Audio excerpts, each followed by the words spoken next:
Arti sebuah harapan. Alangkah banyaknya pekerjaan yang telah kita kerjakan dari pagi hingga petang, dan kadang berlanjut hingga tengah malam, bahkan ada yang bersambung hingga pagi berikutnya. Akan tetapi, adakah itu semua telah dibarengi dengan sesuatu yang amat penting yang akan menjadikan semua aktivitas kita bermakna? Ia adalah niat, maksud dan tujuan. Ia adalah ruh dari semua amal perbuatan kita.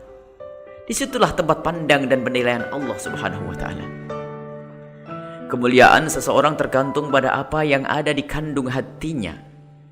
Penarik becak, penjual bakso, seorang ustadz, pejabat, semuanya sama-sama jelek di hadapan Allah Subhanahu wa Ta'ala jika yang terkandung di dalam hatinya adalah rencana busuk, niat yang jelek, dan tujuan yang tidak baik. Begitu juga sebaliknya. Mereka sama-sama mulia di hadapan Allah Subhanahu wa Ta'ala jika yang terkandung di dalam hatinya maksud yang mulia.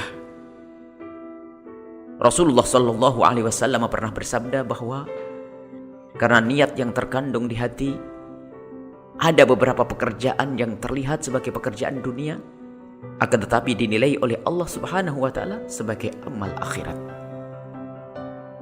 Dan ada amal yang terlihat sebagai amal akhirat, akan tetapi dinilai oleh Allah Subhanahu wa Ta'ala sebagai amal dunia yang buahnya tidak bisa dipetik di akhirat. Yang lagi sholat, berdakwah, berinfak, mendapatkan nilai maksiat jika semua itu dilakukan tidak disertai niat baik yang tulus dalam mengabdi kepada Allah Subhanahu wa Ta'ala.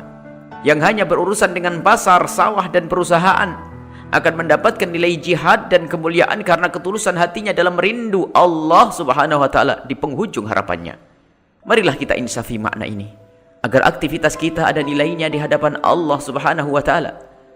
Sebelum kita pergi melaksanakan aktivitas, marilah menghadap kepada Allah Subhanahu wa Ta'ala dengan air wudu, lalu sholat hajat 2 rakaat, kemudian memohon kepada Allah Subhanahu wa Ta'ala agar mempermudah urusan kita.